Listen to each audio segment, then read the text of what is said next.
छत्तीसगढ़ में नक्सलियों का साम्राज्य धीरे धीरे खत्म हो रहा है और आए दिन कहीं न कहीं सरेंडर में या तो नक्सली मारे जा रहे हैं या फिर नामी गिरामी नक्सली सरेंडर भी करते जा रहे हैं। आज फिर एक ऐसा ही मामला सामने आया है जहां पर आंध्र प्रदेश के अल्लूरी सीताराम राजू जिले में 2 नक्सलियों ने आत्मसमर्पण कर दिया। ये दोनों पति पत्नी हैं और इन दोनों के सर पर 33 लाख रुपए का इनाम भी रखा गया था सरकार ने। सुकमा जिले के रहने वाले पति पत्नी जिनमें विरदो विज्जल उर्फ जयलाल और उनकी पत्नी माडवी गंगी उर्फ विमला, ये दोनों लगभग 2 दशक से भी ज्यादा समय से नक्सली संगठनों से जुड़े हुए थे और दोनों दक्षिण बस्तर के सब जोनल कमेटी के मेंबर भी रह चुके हैं। इन दोनों पर कई बड़े मामलों में वारदातों में शामिल होने का भी आरोप है। आंध्र प्रदेश में जिस जिले में इन्होंने सरेंडर किया है, अल्लूरी सीताराम राजू जिले में, वहाँ के जो पुलिस अधिकारी हैं जिस समय सरेंडर किया तो वहाँ पर सुकमा जिले के भी एडिशनल एसपी स्तर के कुछ अन्य पुलिस के अधिकारी भी मौजूद थे। आंध्र प्रदेश पुलिस के अनुसार 1994 में बाल संगम से नक्सली संगठन में जयलाल जुड़ा था। लंबे समय तक वो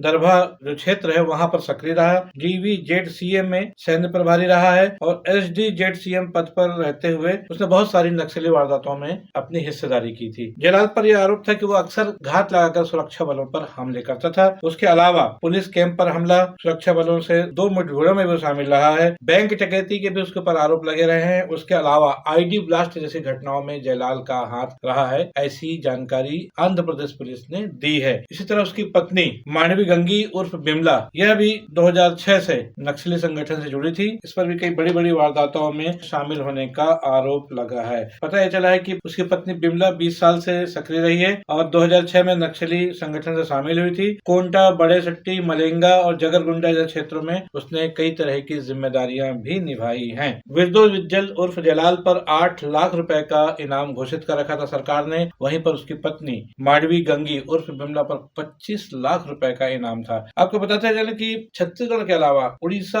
और आंध्र प्रदेश की सरकारों ने भी सरेंडर करने वाले नक्सलियों के लिए पुनर्वास की योजना बनाई हुई। कई आकर्षक योजनाएं उनके लिए हैं जिनमें रहने से लेकर खाने कमाने तक के तमाम अवसर है और सुरक्षा बलों के अटैक्स हैं वो भी लगातार बढ़ रहे हैं। कई जगह प्रशासन ने सुरक्षा बलों के कई नई कैंप लगा दिए हैं जिससे नक्सली संगठन उनके तरह से खौफ छाया हुआ है। गाँव वाले भी आजकल जो है माओवादी विचारधारा से दूर हो रहे हैं और कहीं न कहीं उनको लग रहा है ये जो घटनाएं हैं वो गलत हैं और इसलिए कई गांव वालों ने नक्सलियों का साथ देना भी बंद कर दिया है। इन सब मजबूरियों के कारण भी एक तरफ गांव वालों का सपोर्ट नहीं मिल पा रहा जैसे कि पहले मिलता था, दूसरी तरफ सरकारों ने भी सरेंडर करने वाले नक्सलियों के लिए बहुत सारी पुनर्वास की योजनाएं घोषित कर रखी है। तो इन्हीं सब के चलते लगातार ऐसी घटनाएं सरेंडर के देखने को मिल रही है और इससे एक बात और साबित होती है कि भले ही नक्सली बीहड़ों में रहते रहे, जंगलों में रहते रहते, लेकिन वो भी कहीं न कहीं अपने पारिवारिक जीवन भी साथ ही साथ बिता रहे थे। क्योंकि उनकी पहचान आम तौर पर अलग से कुछ नहीं थी, इसलिए वो गांव वालों के रूप में खप जाते थे। कहा जाए आमतौर पर सुरक्षा बल के जवान या सुरक्षा बल की एजेंसी उनको नहीं पहचान पाती थी। ये जो दंपत्ति है जयलाल और बिमला, इसके सरेंडर के बाद ये बात सामने आ रही है। इसके कुछ दिन पहले जब हिड़मा की मौत हुई थी तब उसकी पत्नी भी साथ में थी और दोनों एक साथ मारे गए थे। दोनों का एक साथ अंतिम संस्कार भी हुआ था। तो मतलब कहीं न कहीं देखा जाए नक्सली गतिविधियों में संदिग्ध लोग भी अपना पारिवारिक जीवन जी रहे थे और शायद इसीलिए दोनों के बीच में कहीं सरेंडर करने की बात हुई होगी और आज उन दोनों पति पत्नियों ने सरेंडर कर दिया। आंध्र प्रदेश की पुलिस ने और छत्तीसगढ़ की पुलिस ने लगातार एक बार फिर नक्सली संगठनों में या विभिन्न टुकड़ों में बटे नक्सलियों से अपील की है कि वो जल्द से जल्द सरेंडर कर दें। सरकार उनके पुनर्वास के लिए प्रतिबद्ध है और सरकार की जो योजनाएं हैं, जो घोषणाएं हैं, वो पूरी अमल की जाएगी, उनको सारी सुविधाएं प्रदान की जाएगी। इस खबर में आज के लिए बस इतना ही। मैं हूं BD निजामी